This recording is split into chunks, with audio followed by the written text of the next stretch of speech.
इस टेक्नोलॉजी किसी भी कार्य को सरल करने का जो तरीका होता है उसको हम तकनीकी कहते हैं। ठीक है। जैसे कई बार आपने पढ़ाई लिखाई के संदर्भ में सुना होगा, आप लोग कुछ टॉपिक पढ़ रहे हैं या मैथ्स पढ़ रहे हैं या कुछ भी साइंस पढ़ रहे हैं, आपको नहीं समझ में आ रहा, याद नहीं हो पा रहा, तो फिर आपको कोई फ्रेंड होता है, वो कहता है भाई मैंने इसको याद करने की एक टेक्निक बनाई है। टेक्निक बनाई मतलब कि इसको आसान बनाया है कि कैसे याद किया जा सके। ठीक है। हिस्ट्री की कई सारे आपके जो लड़ाइयाँ हैं या फिर कई सारी घटनाक्रम है इतिहास के, वो नहीं याद होते हैं, तो उसको याद करने के लिए एक तरीका बनाया जाता है, जो आप लोग अगर तैयारी करते रहे हैं प्रतियोगी परीक्षाओं की तो आप लोगों को भी पता ही होगा। ठीक है ना। तो वो क्या है? तकनीक। तो किसी भी कार्य को आसान करना ही क्या है? तकनीक है। ठीक है। अब और भी इसको इलेबोरेट कर सकते हैं और भी इस पर चर्चा कर सकते हैं हम, है ना। जैसे अगर आप कोई नेचुरल तरीके से कोई कार्य कर रहे हैं तो उसमें सरलता के संदर्भ में या फिर कहें कि उसको थोड़ा सहज बनाने के लिए आप कुछ भी बदलाव लेकर के आते हैं तो वो तकनीक हो जाता है। जैसे छोटा उदाहरण लेते हैं, अगर आपको कहा जाए कि आपको पानी पीना है, तो आप लोग से मैं जवाब चाहूंगा जरूर इसका, क्योंकि पानी सभी पीते हो आप लोग, जानवर भी पीते ही हैं। तो अगर आपसे कहा जाए कि आपको पानी पीना है प्राकृतिक तरीके से, कैसे पियेंगे? सभी अपना अपना जवाब देंगे। नेचुरल तरीके से पानी पीना है तो कैसे पी सकते हैं आप पानी, बताइए। रिप्लाई करो भाई, आप लोग को आवाज अगर नहीं आ रही तो बताओ, अगर आ रही तो रिप्लाई करो बोल करके। सर दीक्षा। ग्लास में पानी लेकर। ग्लास में पानी लेकर के, ठीक है। किरण, आपको प्राकृतिक रूप से पानी पीना है नेचुरल तरीके से, कैसे पियोगे?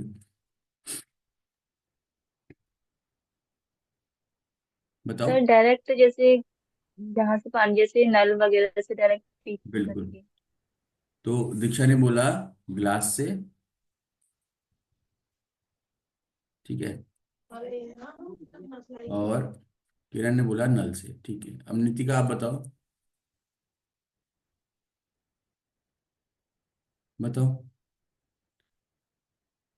अगर नेचुरल वे में पानी पीना है आपको प्राकृतिक तरीके से, तो आप पानी कैसे पियेंगे?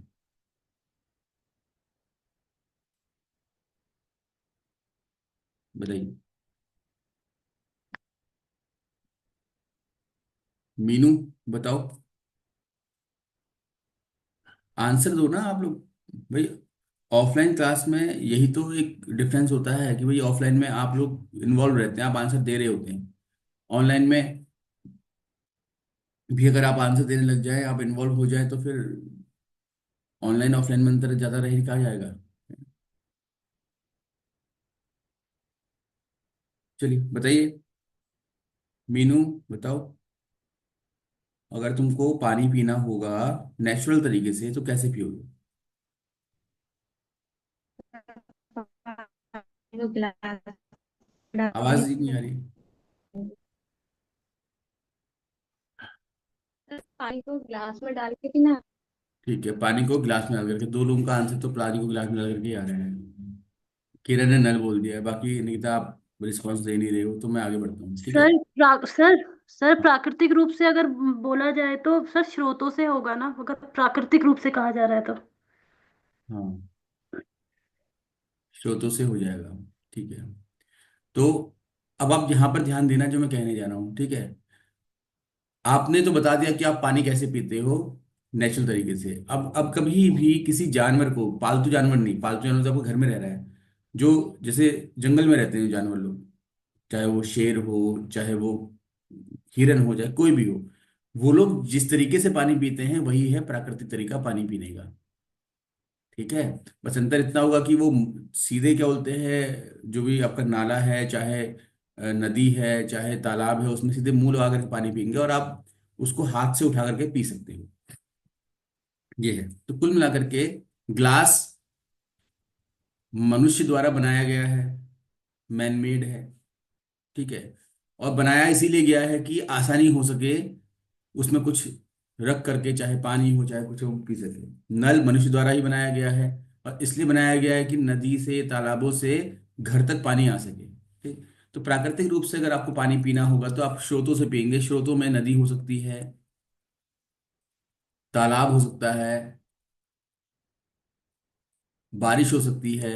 वर्षा का पानी आया, इकट्ठा हुआ, आपने वहां से इस्तेमाल कर लिया, लेकिन वो पीने योग्य तो नहीं होगा उस स्थिति में।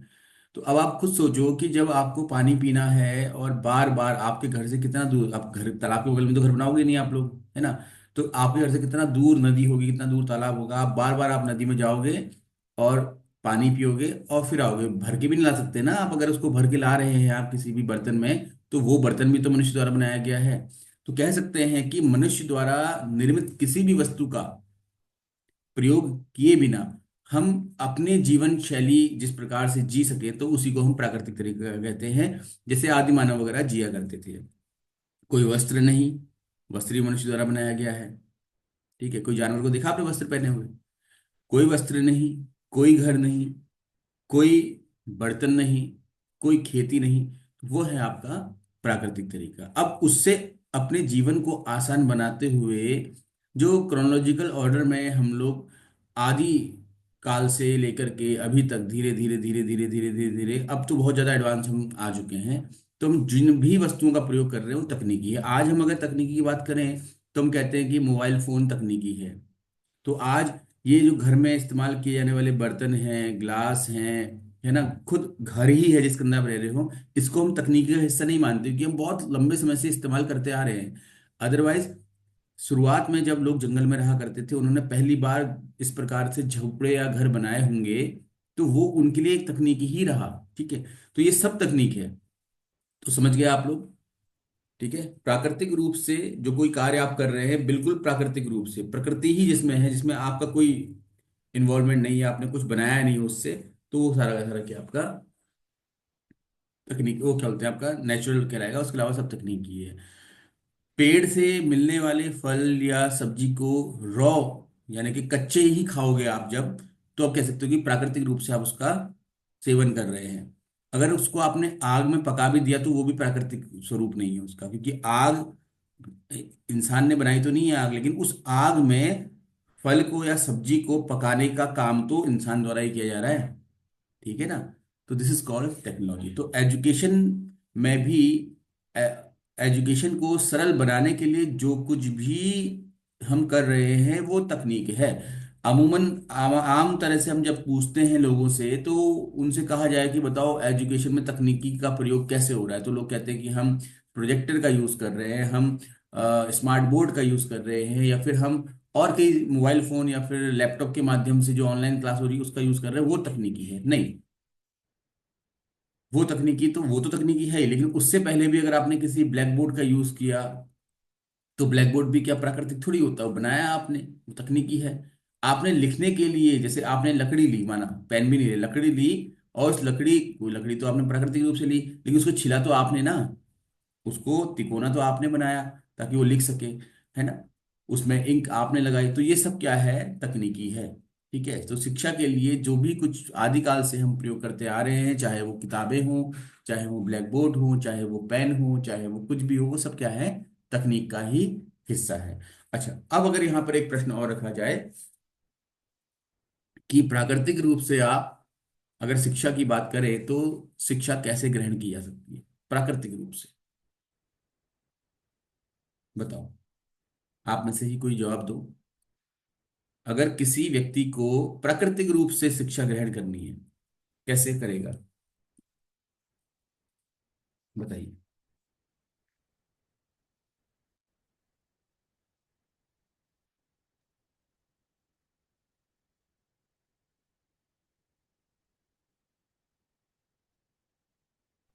सर प्राकृतिक रूप से शिक्षा ग्रहण करने का अर्थ जो मुझे समझ में आता है वो है कि जो प्रकृति से सर जो अपने अपने खुद के ही अनुभव से सीखता है, या अपने जो अनुशासन में, जैसे सर हम नेचुरलिज्म में पढ़ते हैं ना, उसकी तरह से बोला जा सकता है। ठीक है। जैसे अगर एक जो बच्चा है जो अभी अभी हुआ है, नवजात जिसे हम कहते हैं, उस बच्चे के सीखने की हर एक क्रिया अगर आप ऑब्जर्व करें, अवलोकन करें, तो वो है प्राकृतिक तरीका सीखने का। क्यों है? क्योंकि वो बच्चा आपकी भाषा को समझता नहीं है। ठीक है, आप कुछ कहेंगे और वो उसको समझ जाएगा, ऐसा पॉसिबल ही नहीं है। वो तो बाद में सीखता है, बाद में समझने लगता है उसका मतलब क्या होता है उसका। आपने नोटिस किया होगा, छोटे बच्चे जब होते हैं, 5 4 5 महीने तक आप बहुत कुछ बोलते हैं उनसे, वो ठीक है, वो कुछ उसका रिस्पॉन्स तो देते ही देते हैं। वो तो आप जानवर को भी कुछ बोले कुछ रिस्पॉन्स देगा ही देगा वो, है ना, लेकिन भाषा नहीं समझते। इसका उदाहरण क्या है कि जब बच्चा बोलने लगता है 1 1.5 2 साल में, तो वो हर एक शब्द का अर्थ पूछता है अपने घर वालों से। इसका मतलब क्या होता है, इसका मतलब क्या होता है, इसका मतलब क्या होता है, मतलब कि अब वो जब प्रश्न पूछ रहा है तो वो समझने का प्रयास कर रहा है, और उन जब प्रश्नों के उत्तर आप दे रहे हैं, वो आप उसको समझा रहे हैं, शिक्षा दे रहे हैं। ठीक है।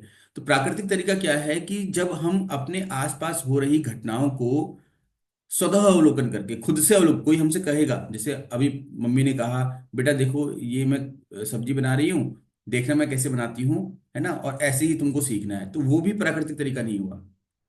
प्राकृतिक तरीका है जब खुद से अवलोकन करे बच्चा, और वो समझे कि हाँ ये ऐसे हो रहा है।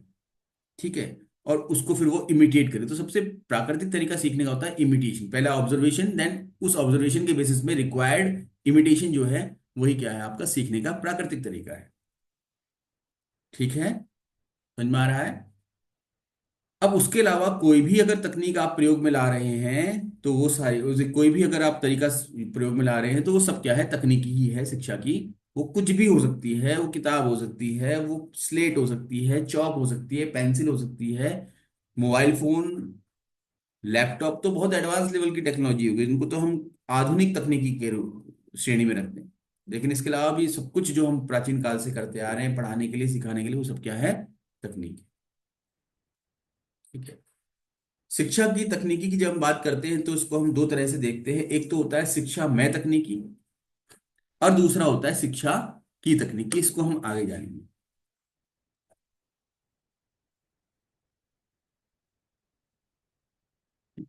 तो ये इतना इंपॉर्टेंट नहीं है कि आप उसका मतलब क्या है, हाँ ये, लेकिन ये जरूरी है, हाँ, कि जो word technology is drive from Greek word, ये इस तरह के जो आपके ओरिजिन वर्ड्स होते हैं, इनको जरूर याद रखिए, ये पूछा आता है एग्जाम में। ठीक है, वो आपसे ये पूछ सकता है कि, एक तो ये पूछ सकता है कि the word education, sorry, the word technology is drive from which language, Greek, Latin, German, या फिर कुछ और बोल देगा आपसे वो। ठीक हो गया, एक तो प्रश्न ये बन सकता है यहाँ पर। दूसरा प्रश्न ये बनता है कि द टर्म या word technology is drive from Greek word, the word is, अब वो आपको एबीसीडी में ये नाम दे देगा, टेक्नोज, टेक्निकोज, जो भी बोले इसको आप। ठीक है। तो इनकी स्पेलिंग ऊपर नीचे कर देगा, वो स्पेलिंग लर्न होनी चाहिए आपको। तीसरा प्रश्न यहीं से बन जाएगा कि the word technology is drive from technikos, which means option A, option B, option C, option D, जिसमें से एक ऑप्शन होगा एन आर्ट, और वो सही आंसर। तो इस तरीके से भी प्रश्न आपसे पूछे जा सकते हैं। ठीक है, तो इनको जरूर आप नोट करें। नोट कर लीजिए इसको आप। अगर अभी नोट नहीं कर रहे हैं तो स्क्रीनशॉट ले लीजिए, फिर नोट कर लेना। सिर्फ पहला वाला स्टेटमेंट, दूसरा उतना इंपॉर्टेंट नहीं है आपको, वो तो सिर्फ समझने के लिए है।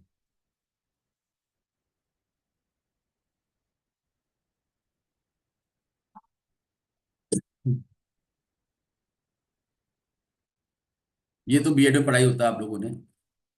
Education technology is used for the very first time in Ohio university, America. ठीक है। अब ये ओहियो यूनिवर्सिटी तो याद कर ही लिया आपने, कहाँ है ये, अमेरिका में है। अच्छा, किस रूप में की गई थी?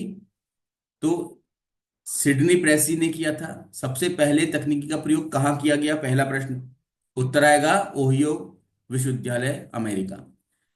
दूसरा प्रश्न बनेगा आपका कि सबसे पहले शिक्षा तकनीक का प्रयोग किसके द्वारा किया गया था, तो सिडनी प्रेसी।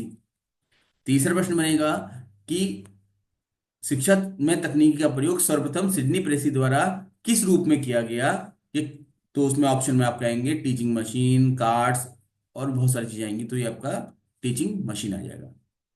ठीक है। समझ में आ रहा है?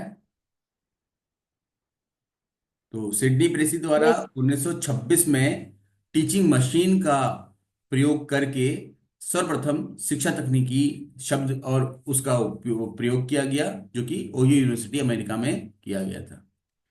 ठीक। तो देखिए, अभी तक भी मैंने आपसे कहा था कि जो चौक, स्लेट या फिर ये जो व्हाइट बोर्ड्स वगैरह है, वो ब्लैक बोर्ड्स वगैरह हम बहुत पहले से यूज किया रहे हैं, वो सब तकनीकी ही है शिक्षा की।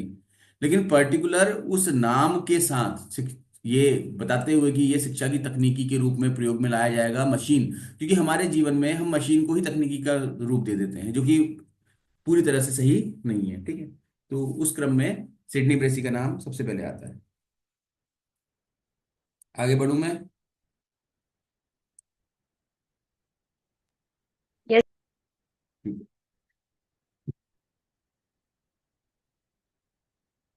देखिए, बहुत आसान है, कठिन नहीं है, बीएड में पढ़ा होता है, हमें लगता है हम याद कर लेंगे। लेकिन एक मैं आपको बात फिर से बता रहा हूँ कि जो चीज़ हमें लगता है कि बहुत ही आसान है, तो मुझे याद हो जाएगी, वही चीज़ हमें एग्जाम में डाउट में लेके आती है, क्योंकि उस पर हम अभ्यास ज़्यादा नहीं करते। और जो हमें कठिन लगता है उसमें हम इतना अभ्यास कर चुके होते हैं कि वो हमें एग्जाम में आने के बाद आराम से समझ में आता है कि हाँ, इसका उत्तर ये है। तो ये थोड़ा सा ध्यान दें, ये थोड़ा एग्जाम टाइम के लिए हमारे लिए हार्मफुल हो सकता है, इतना टेकन फॉर ग्रांटेड लेना कि ये टॉपिक तो मुझे बहुत अच्छे से आता है, सब कुछ पढ़े। अब यहाँ पर थोड़ा सा कालक्रम दिया गया है, इसका टाइमलाइन दी गई है। तो 1926 में तो सिडनी प्रेसी ने यूज किया सबसे पहले, है ना, एजुकेशन टेक्नोलॉजी टर्म को, और उसके लिए कार्ड वो क्या बोलते हैं, मशीन यूज की। इसके बाद 1930-40 के समय में लुम्सडेन और ग्लेसर द्वारा टीचिंग कार्ड्स का प्रयोग किया गया। अब यहां पर ये पूछ सकता है प्रश्न आपसे कि सर्वप्रथम टीचिंग कार्ड्स का प्रयोग शिक्षा के लिए किसने किया? तो लुम्सडेन एंड ग्लेसर द्वारा किया गया।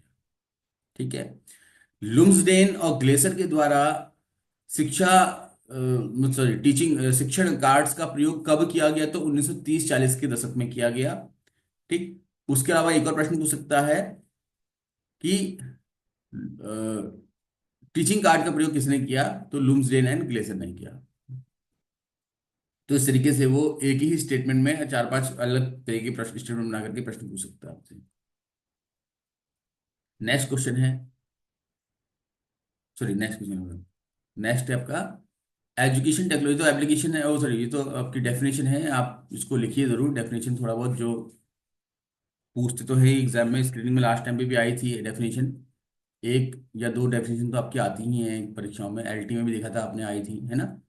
तो education technology is the application of scientific knowledge and learning and condition of learning to improve the effectiveness of teaching and learning।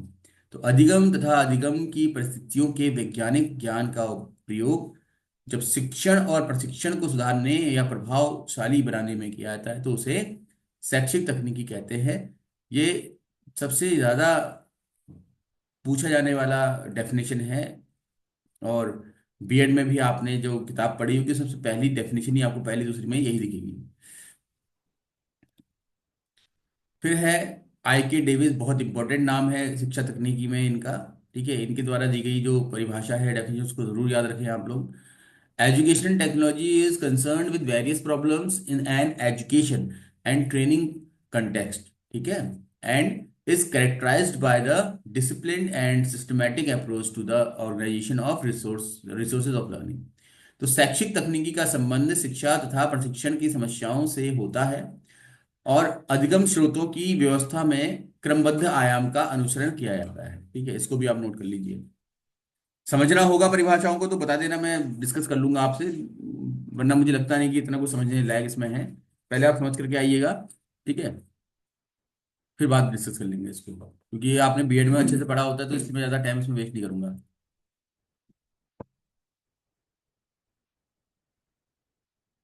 तो ये हम चर्चा कर चुके हैं, ये सिर्फ समझाया गया है कि शिक्षा तकनीकी क्या होता है इस तरीके से, है ना। अब कई बच्चे ऐसे होते हैं, इन्हें बीएड में एडमिशन लिया होता है लेकिन कंप्लीट बीएड नहीं, वो मतलब क्लासेस नहीं की होती, तो उनके लिए थोड़ा सा बनाया गया था ताकि उनके यहाँ पूरी चर्चा हो सके। बट आप सभी लोग रेगुलर स्टूडेंट्स हैं, आप लोग ने बीएड में भी अच्छे से पढ़ा है, इससे पहले भी आपने तैयारी की है, तो आपके साथ इसका डिस्कशन करना इतना मुझे लगता नहीं कि इम्पोर्टेंट है, टाइम वेस्ट होगा खाली। ठीक है, ये सब है टीचिंग लर्निंग वगैरह। As technology has changed over the years, so too has its importance in the teaching and learning process. Education technology performs two important functions. पहला communication and information storage, and these functions have evolved from the pre-mechanical to the mechanical and to the electronic and now digital form. तो जो शिक्षा में तकनीकी की हम जब बात कर रहे हैं तो उसमें विशेषकर जो है तकनीकी क्या करती है, तकनीकी का जो मेन काम है वो कैसे शिक्षा को सहायता देना है, कैसे वो हेल्प करना है। तो उसमें एक चीज इन्होंने बताई है कि तकनीकी के माध्यम से हम किसी भी ज्ञान को, किसी भी नॉलेज को हम स्टोर कर सकते हैं। ठीक है, जैसे पहले के समय में किताबें, किताबों में लिख दिया तो वो स्टोर हो गया, और कभी भी उसको किसी भी बच्चे ने पढ़ा भविष्य में तो वो उस ज्ञान को ले सकता है। उसके बाद धीरे धीरे धीरे धीरे फिर आपके कैसेट्स वगैरह आती हैं। ठीक है, कैसेट्स में फिर उसको स्टोर किया गया, भाई किसी ने लेक्चर बोला, वो लेक्चर को पूरा कैसेट में आपने स्टोर कर दिया, और अब जो भी बच्चा उसको सुनेगा तो उसके लिए वो क्लास की तरह हो जाएगा। तो इस प्रकार से पहला काम तो स्टोरेज का हो रहा है। समझ में आ गया? तो इंफॉर्मेशन को कम्युनिक या फिर किसी नॉलेज को स्टोर करने का काम जो है वो टेक्नोलॉजी द्वारा किया जाता है। ठीक, और आज के समय में ये जो क्या बोलते हैं प्रोसेस है, पहले सिर्फ आप कैसेट में सीडीज वगैरह में हुआ करता था। आज के समय में हम क्या है, वीडियो रिकॉर्डिंग वगैरह जो रिकॉर्ड कर दे रहे हैं और जो हम यूज कर ले रहे हैं, या फिर डायरेक्ट किसी भी स्थान में बैठे, अमेरिका में बैठा हुआ जो इंसान है वो उत्तराखंड में बैठे हुए किसी बच्चे को पढ़ा सकता है। ये सारी की सारी जो है वो आज का डिजिटल फॉर्म आ गया है जिसका हम प्रयोग तकनीकी के लिए कर रहे हैं। ठीक है,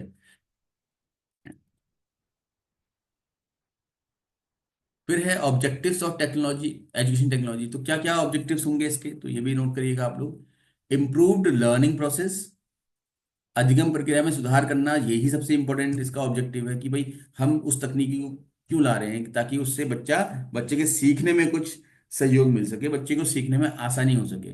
पहले से क्या होता था कि जो गुरु है उसको बहुत नॉलेज है, उसने ठीक है सब कुछ उसको आता है लगभग, तो उसने अपने शिष्य को नॉलेज दिया, गुरु का देहांत हो गया। अब जिस शिष्य को नॉलेज मिला हुआ है उनमें से सबसे बेस्ट जो है वो शिष्य गुरु बन जाएगा, और वो आने वाली पीढ़ी को फिर नॉलेज देगा। इससे क्या होता है कि एक पीढ़ी से दूसरी पीढ़ी तक आपकी नॉलेज जा रही है स्मृति स्तर पर, और स्मृतियां तो आपको पता ही है, 100% गुरु ने बताया शिष्य को तो उसको कितना याद रहेगा, 60%, 50%।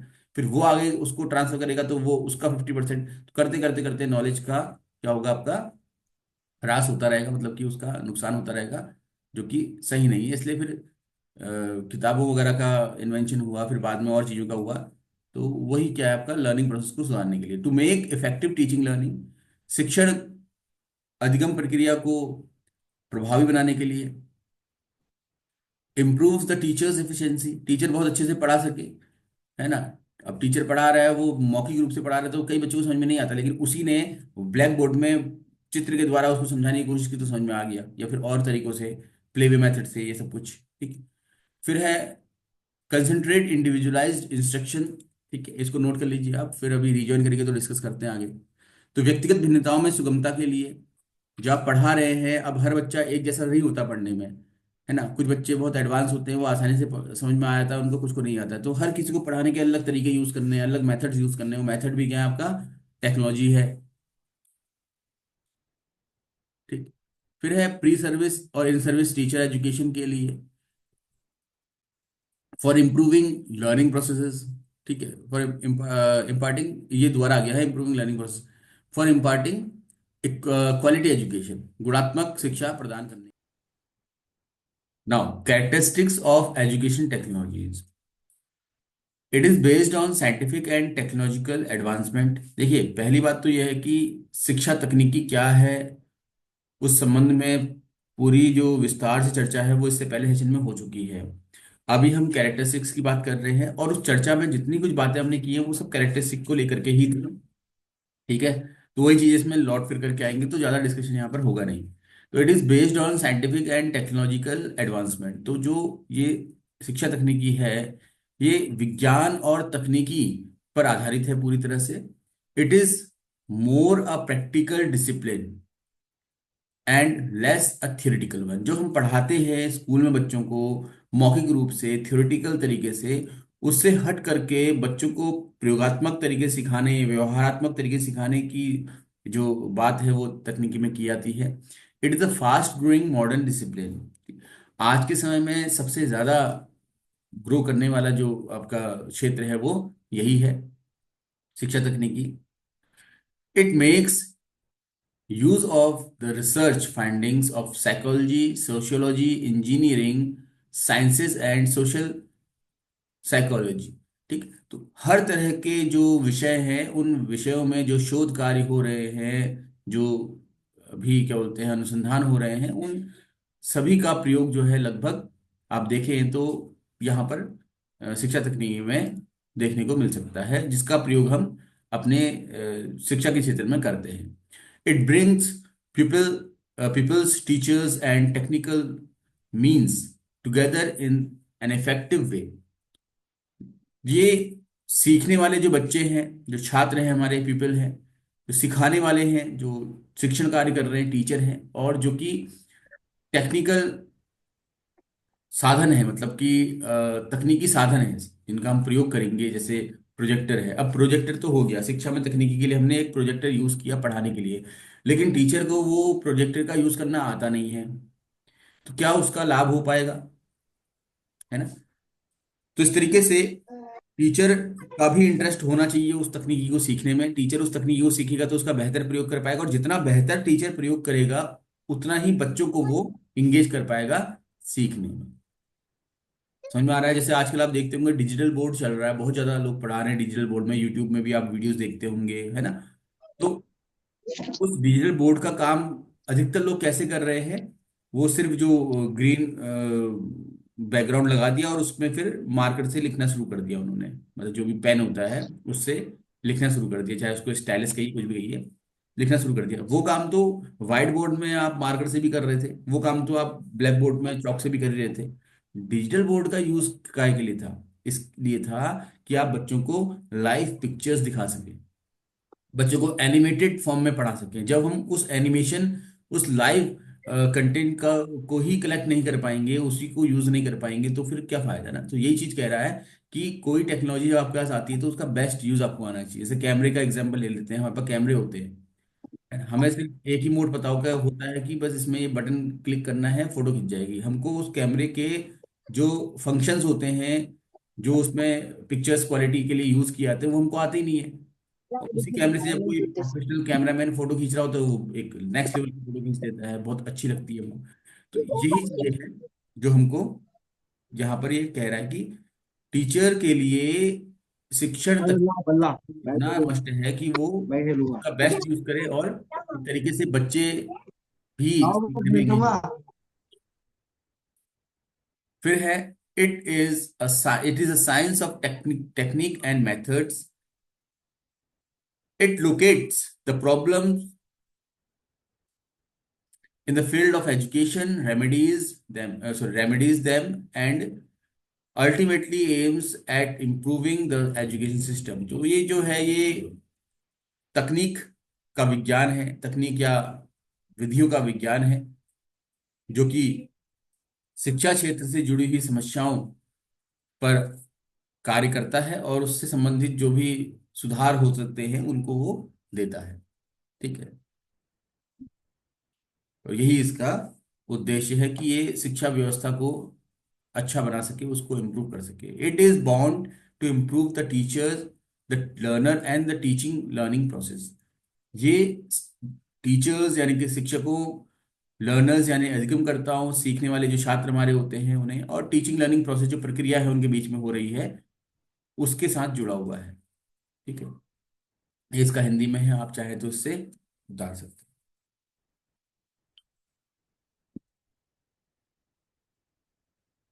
स्क्रीनशॉट लेकर के इसको आप कॉपी कर सकते हैं। ठीक है, शैक्षिक प्रौद्योगिकी के कैरेक्टरिस्टिक्स या विशेषताएं कहिए, लक्षण कहिए। फिर है नेचर ऑफ एजुकेशन टेक्नोलॉजी। शिक्षा तकनीकी की प्रकृति क्या है? ठीक है, प्रकृति को भी हम डिफाइन कर चुके हैं पहले ही, जो चर्चा हुई है फर्स्ट सेशन में, उसमें ये सब कुछ हुआ है हमारा। वो हमने पॉइंट बाय पॉइंट नहीं डिस्कस किया, हमने एक जनरल वे में उसको डिस्कस किया था। The basis of educational technology is science. शिक्षा तकनीकी का जो आधार है वो क्या है? विज्ञान है। Education technology studies the effect of science and technology upon education. शिक्षा तकनीकी शिक्षा के क्षेत्र में विज्ञान और तकनीकी के प्रभाव का अध्ययन करती है। In other words, science and technology are use under education technologies.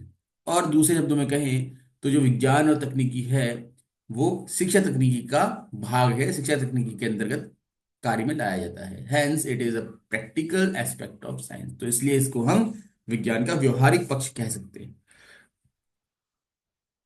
किसी स्टेटमेंट को समझना होगा आपको, दोबारा से डिस्कशन चाहिए होगा तो बताइएगा। हाँ। Education technology is a continuous, dynamic, progressive and effective producing sorry effect producing method। शिक्षा तकनीकी निरंतर चलने वाली एक ऐसी प्रक्रिया है जो कि हमेशा गतिमान रहती है, प्रोग्रेसिव रहती है। ठीक। और साथ ही साथ जो किसी भी तरह के प्रभावशाली विधियों के प्रोडक्शन में काम करती है, यानी कि प्रभावशाली विधियों का इजाद करती है। New conception are possible only due to education technology such as program learning, macro teaching, simulated teaching, interaction analysis, videotape, tape recorders, projectors and computers। आज के युग में, आज के समय में शिक्षा तकनीकी के कारण बहुत बेहतर जो नए नए क्या बोलते हैं कंसेप्ट्स हैं वो देखने को मिले हैं, जिनमें से प्रोग्राम इंस्ट्रक्शन या प्रोग्राम लर्निंग, जिसको अभिक्रमित अनुदेशन या अधिगमित अधिगम भी कहा जाता है, माइक्रो टीचिंग, सूक्ष्म शिक्षण, सिमुलेटेड टीचिंग, अनुकरणीय शिक्षण, इंटरेक्शन एनालिसिस, प्रणाली अंतःक्रिया विश्लेषण, video tapes, tape recorder, projectors और कंप्यूटर आदि का प्रयोग हम शिक्षा में बहुत ज्यादा, या कहें कि बिल्कुल ऐसा कर रहे हैं जैसे कि हम पहले ब्लैक बोर्ड और चौक का यूज किया करते थे। ठीक है। इतना आम आज की डेट में ये हो गया है। हिंदी में उतारना चाहे तो यहाँ से आप इसको उतार सकते हैं। स्क्रीनशॉट ले लीजिए, बाद में कॉपी कर लीजिए।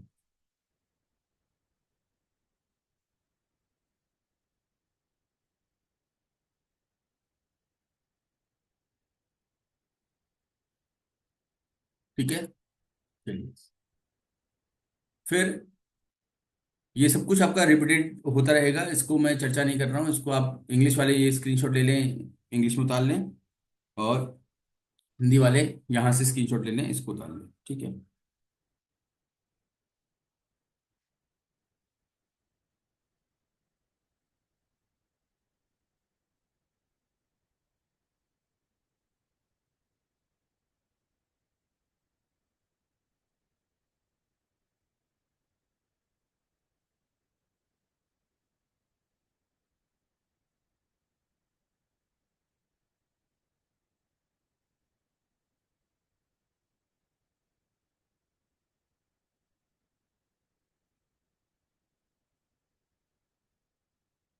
चलिए आगे बढ़ते हैं।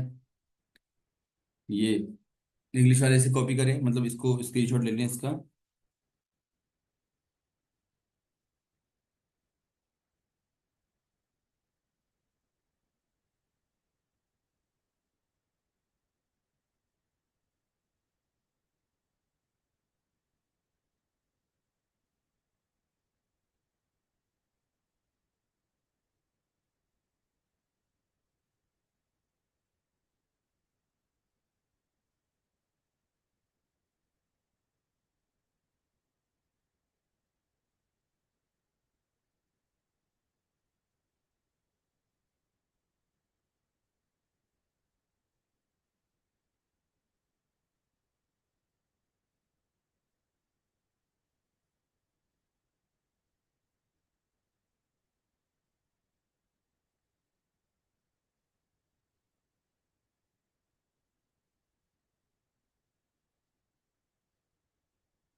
हिंदी वाले से कॉपी कर लें, इसको स्क्रीनशॉट ले लें।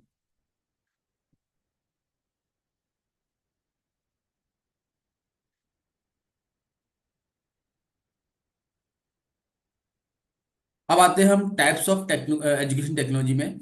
एजुकेशन टेक्नोलॉजी को फर्दर क्लासिफाई किया जाता है अलग टाइप्स में। जैसे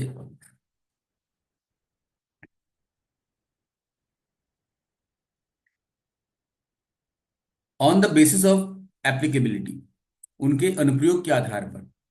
तो teaching technology, instruction technology and behavioural technology. ठीक है, इंग्लिश में जरूर लिखे नाम आप। On the basis of approaches, hardware approach, software approach and system approach. ठीक है, तो अगर हम उनके अनुप्रयोग के आधार पर बात करें तो एजुकेशन सॉरी टीचिंग टेक्नोलॉजी शिक्षण के लिए प्रयोग में लाई जाने वाली जो तकनीकी है। इंस्ट्रक्शनल टेक्नोलॉजी जो निर्देशन के लिए प्रयोग में लाई जाने वाली तकनीकी है। बिहेवियरल टेक्नोलॉजी जो व्यवहार में परिवर्तन लाने के लिए प्रयोग में लाई जा रही है, आगे भी डिस्कस करेंगे इसको हम। फिर आता है आपका अप्रोचेस के बेसिस पे हार्डवेयर अप्रोच। हार्डवेयर अप्रोच में वो तकनीकी आती हैं जैसे मोबाइल फोन आपका है, ठीक, आपका लैपटॉप है, आपका व्हाइट बोर्ड है, चौक है, प्रोजेक्टर है, ये सब क्या है, हार्डवेयर टेक्नोलॉजी है। ठीक है ना। तो ऐसी टेक्नोलॉजी, ऐसी तकनीक जिनको आप अपने अ, हाथों से स्पर्श कर सकते हैं, इनका स्पर्श आप कर सकते हैं, वो सब क्या है, हार्डवेयर टेक्नोलॉजी के अंदर आता है। उनमें आप अपने अनुसार चेंजेस कर सकते हैं, आवश्यकता अनुसार। ठीक। सॉफ्टवेयर अप्रोचेस, तो ऐसी अप्रोच है जिसको आप स्पर्श तो नहीं कर सकते। ऐसे लैपटॉप की बात करते हो, लैपटॉप के अंदर कोई अगर ऐप है, कोई एप्लीकेशन है, जैसे आप मोबाइल फोन यूज करते हैं, मोबाइल फोन में आपका जो व्हाट्सएप यूज कर रहे हैं, फेसबुक यूज कर रहे हैं, ये सब क्या है, एप्लीकेशन है, ये सॉफ्टवेयर अप्रोचेस के अंदर आ जाती है। इनमें कोई आप परिवर्तन अपनी तरफ से नहीं कर सकते, इसके लिए एक्सपर्टीज की जरूरत पड़ती है। ठीक। इसका आपका आता है सिस्टम अप्रोच, जो आपका पूरा पैटर्न है टीचिंग लर्निंग प्रोसेस का, उसमें जो भी तकनीकी का प्रयोग कर रहे हो आपका सिस्टम अप्रोच हो जाता है। तो ये हिंदी में से कॉपी कर सकते हैं आप लोग इस तरीके से, लेकिन इंग्लिश में नाम जरूर लिखें आप, इंग्लिश में नाम जरूर लिखेंगे, ठीक है।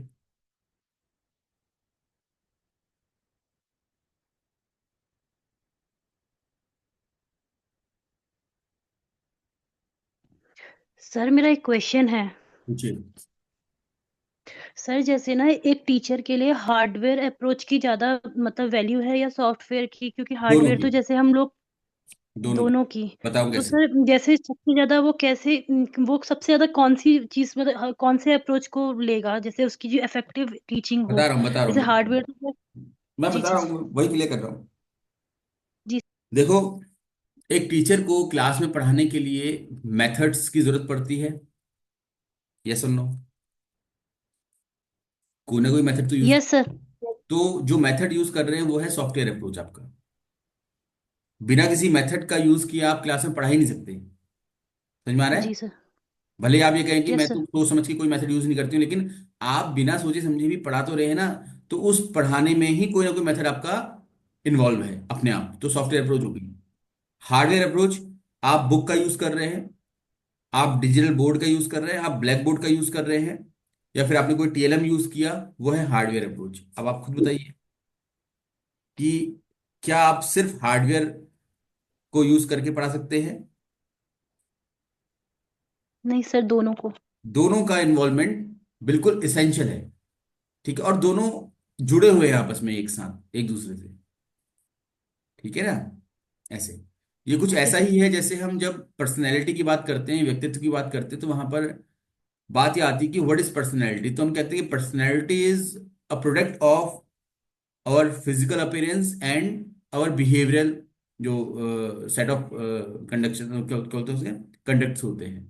तो व्यक्तित्व क्या होता है कि हमारा जो शारीरिक संरचना है, जो हम दिख रहे हैं, कि हम बोलते हैं यार वो बंदा बड़ा लंबा है, वो लड़की बहुत सुंदर है ना, या फिर हम ये बोलते हैं कि वो बहुत सॉफ्ट स्पोकन है। तो सॉफ्ट स्पोकन क्या हो गया, बिहेवियरल एस्पेक्ट उसका, व्यवहारिक। और वो टॉल है, लंबा है, या वो लड़की सुंदर है, सुंदरता और लंबाई क्या है, वो अपीयरेंस का मैटर है, फिजिकल एस्पेक्ट है। तो फिजिकल और बिहेवियरल एस्पेक्ट मिलकर के ही पर्सनैलिटी को इंट्रोड्यूस करता है। तो वही चीज है आपका टीचिंग में, इसी तरीके से हमारा जो फिजिकल अपीयरेंस है वो आपका होता है क्या, हार्डवेयर अप्रोच, और जो बिहेवियरल एस्पेक्ट है वो होता है आपका सॉफ्टवेयर अप्रोच, दोनों मिलकर के ही काम कर रहे होते हैं, एक अकेला कोई काम नहीं करता उनमें से, ठीक, ये ऐसा है। और उनके थ्रू ही बनता है आपका फिर सिस्टम, जिसके हम बात कर रहे थे अभी। फॉर्म ऑफ एजुकेशन टेक्नोलॉजी में फिर आपके ये आ गया, ये तो हम डिस्कस कर चुके हैं कि लुम्सडेन द्वारा ये तीन जो अप्रोच बताई गई हैं, hardware, software and system analysis, ठीक है, प्रणाली विश्लेषण। तो ET1 बोलते हैं हार्डवेयर को, सबसे पहला जो है। ET2 बोलते हैं हम सॉफ्टवेयर अप्रोच को। ET3 होता है आपका सिस्टम एनालिसिस। ये भी याद रखें कि ET1, ET2, ET3 किसे कहते हैं, पूछ सकता है एग्जाम में कि ET1, ET2 याद रहेगा आपको, पहले हार्डवेयर फिर सॉफ्टवेयर फिर सिस्टम, क्योंकि हम पढ़ भी इसी तरीके से रहे ना उसको सीक्वेंस में, ताकि वो कंफ्यूजन ना हो।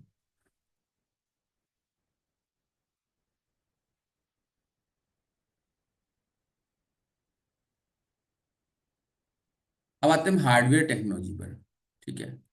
तो it is also known as relative technology. चलो आज की क्लास में हम इसको डिस्कस नहीं करेंगे, ठीक है।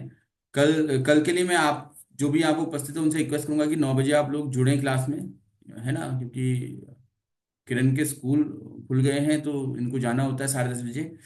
अब ठीक है, अब अगर हम मैनेज कर सकते हैं तो हम 9 बजे बैठ सकते हैं क्लास के लिए, राइट, किसी का भी लॉस ना हो ना। फिर 2-4 दिन बाद तो फिर हमने क्लासेस इवनिंग में ही करनी है, फिर तो सभी के स्कूल खुल जाएंगे। ठीक है, आज हम यही वाइंड अप कर रहे हैं। और जो कुछ भी आपके प्रश्न वगैरह बनते हैं वो लेकर के आइएगा। कल की क्लास में मॉर्निंग में हम इसको डिस्कस कर लेंगे, इसी को डिस्कस करेंगे मॉर्निंग में हम, 9 बजे की क्लास जो हमारी होगी। फिर उसके बाद इवनिंग का टाइम देखेंगे। इवनिंग में या तो लाइव क्लास में मैं क्वेश्चंस पूछ दूंगा, या फिर मैं गूगल फॉर्म में क्वेश्चंस बना करके आप लोगों को सेंड कर दूंगा, उसको आप लोग अपने समय के अनुसार करिएगा। ठीक है, हिंदी में, हाँ, हिंदी क्वेश्चंस। कल आप लोगों को हिंदी का जो सिलेबस है उस पर बेस्ड क्वेश्चंस ही मिलेंगे सिर्फ। Okay. Okay then, thank you all of you. Okay. Good morning all. कल हमने 2 सेशन किए थे एजुकेशन टेक्नोलॉजी पर, शिक्षा तकनीकी पर, और हमने शिक्षा तकनीकी क्या है उसकी कुछ परिभाषाओं के माध्यम से, और साथ ही साथ उसकी उसका नेचर क्या है, क्या प्रकृति क्या है, या फिर उसके उद्देश्य क्या है, क्यों हम उसका उपयोग कर रहे हैं अपने शिक्षा के क्षेत्र में, और क्या उसके लाभ हो सकते हैं, इन सभी बातों पर हमने कल चर्चा कर रखी है। और आज जो हमारी चर्चा होगी वो होगी जो शिक्षा तकनीकी है या एजुकेशन टेक्नोलॉजी है, उसकी जो अप्रोचेस हैं, जो उसके हम कह सकते हैं प्रकार से प्रकार हैं ना, प्रकार कह लीजिए या अप्रोचेस कह लीजिए, एक ही बात है, उन पर हम चर्चा करेंगे, जो कि हार्डवेयर अप्रोच, सॉफ्टवेयर अप्रोच और सिस्टम एनालिसिस के रूप में हम देखते हैं, हमने पढ़ा होता है, हमको सारी जानकारी है भी। और जैसा कि मैंने कल कहा था कि ये कोई नया विषय नहीं है आप लोगों के पढ़ने के लिए, बीएड में आपने बहुत अच्छे से पढ़ा होता है। इवन मेरा ये मानना है जितना हम बीएड में एजुकेशन फिलोसफी में ध्यान नहीं देते हैं, उससे कहीं ज़्यादा ध्यान हमारा एजुकेशन साइकोलॉजी में और टेक्नोलॉजी में रहा होता है, ठीक। तो इसलिए ये एक आसान विषय रहेगा आपके समझने के लिए। कहीं पर कुछ पूछना होगा तो आप निश्चित रूप से पूछिएगा। तो चलते हैं, पहली अप्रोच जो है hardware approach. It is also known as relative technology. ये परीक्षा में पूछा जाने वाला प्रश्न है, इसको आपको याद होना चाहिए। तो which approach of education technology is called relative technology, या फिर शिक्षा तकनीकी के किस पद्धति को या किस प्रकार को सापेक्ष तकनीकी कहा जाता है, तो वह है आपका एजुको हार्डवेयर अप्रोच, ठीक है। तो ये क्या है, आपका रिलेटिव टेक्नोलॉजी है या सापेक्ष तकनीकी है। दूसरा है आपका it include machine based teaching material. तो इसमें क्या होता है, वो कल बताया ही था, आप लोगों को चर्चा हुई थी हमारी, कि इसमें हम मशीन बेस्ड जो मटेरियल होता है टीचिंग का, उसका बहुत ज़्यादा यूज़ करते हैं। जैसे कंप्यूटर है, आपका मोबाइल फ़ोन है, आपका जैसे प्रोजेक्टर है, सारे ही जो हम हार्डवेयर यूज़ कर रहे हैं, वो उनकी एक मैकेनिज्म होती है, उनकी एक फंक्शनिंग होती है, ठीक है, कुछ ना कुछ फंक्शन कर। तो इस तरीके से क्या है, ये मशीन बेस्ड टीचिंग मटेरियल इसमें यूज किया जाता है। ये तो नहीं भी याद करोगे तो एग्जाम टाइम में पिक कर सकते हो इजीली। देन है आपका it is task centred arrangement. तो ये क्या है, कार्य केंद्रित व्यवस्था है कि, है ना। तो जो भी टास्क होता है पर्टिकुलर किसी हार्डवेयर टेक्नोलॉजी का, वो उस पर बेस्ड होता है पूरी तरीके से। जैसे एक कंप्यूटर अगर है तो कंप्यूटर का अपना एक अलग टास्क होगा, ठीक है।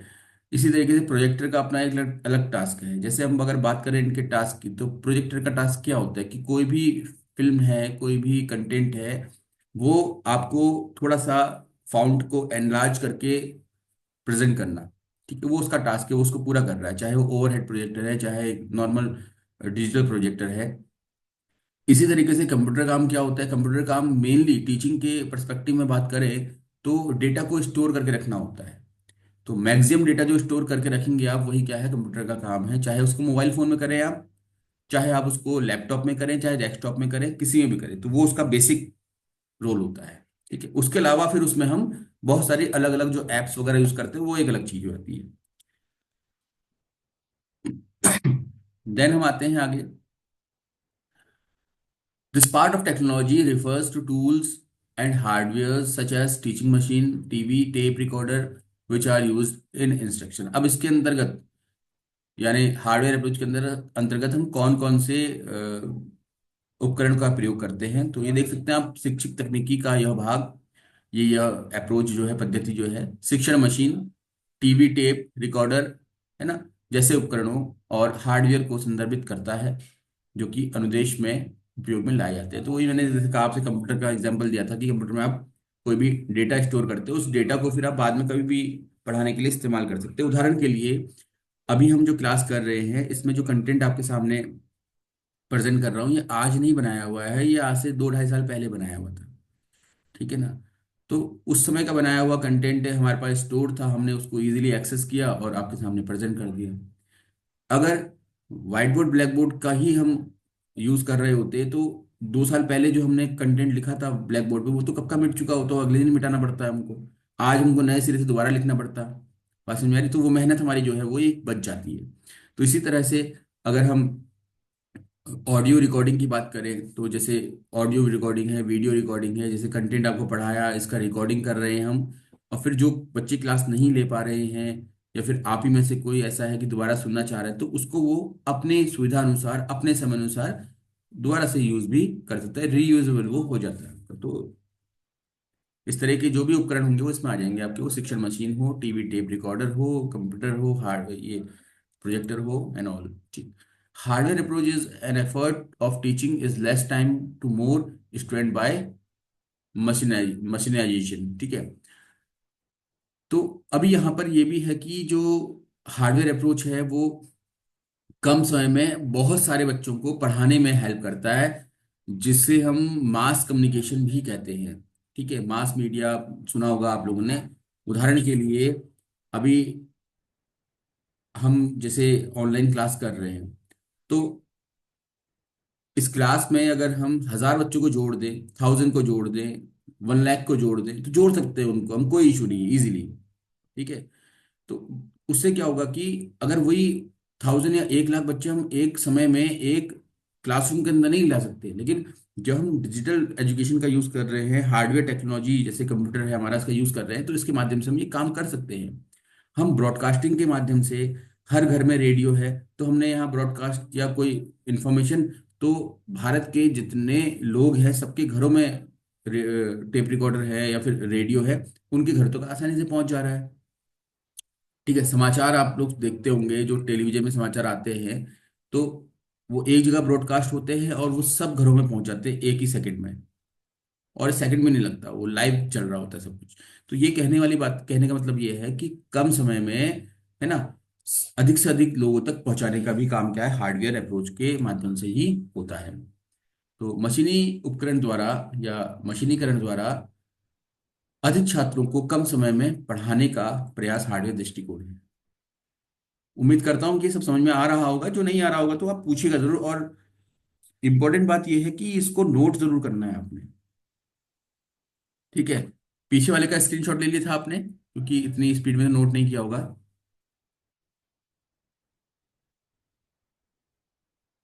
कोई भी एक जना स्क्रीनशॉट ले लीजिए, फिर ग्रुप पे भेज देना, उतार लेंगे बाकी लोग, अगर इतनी स्पीड में उतार पाते तो अलग बात है। ये पीपीटी का पीडीएफ मैं आप लोगों को भेजूंगा बाद में, जब ये पूरा कंटेंट पूरा हो जाएगा। सिर्फ इसमें टेक्नोलॉजी ही नहीं है, बहुत कुछ है। ठीक है, तो अगर मैं अभी भेज देता हूँ तो उससे क्या नुकसान होगा कि आप में से कुछ लोग होंगे जो पुराना आगे का भी पढ़ लेंगे, फिर जब क्लास में चल रहा होगा तो हो सकता है कि आप कभी क्लास करें, कभी बोर हो जाए, कभी कुछ हो जाए, तो ये चीज़ ना हो, इसलिए भी नहीं भेजा यार आप लोगों को। तो इसका स्क्रीनशॉट ले सकते हैं आप लोग चाहे तो। ठीक है,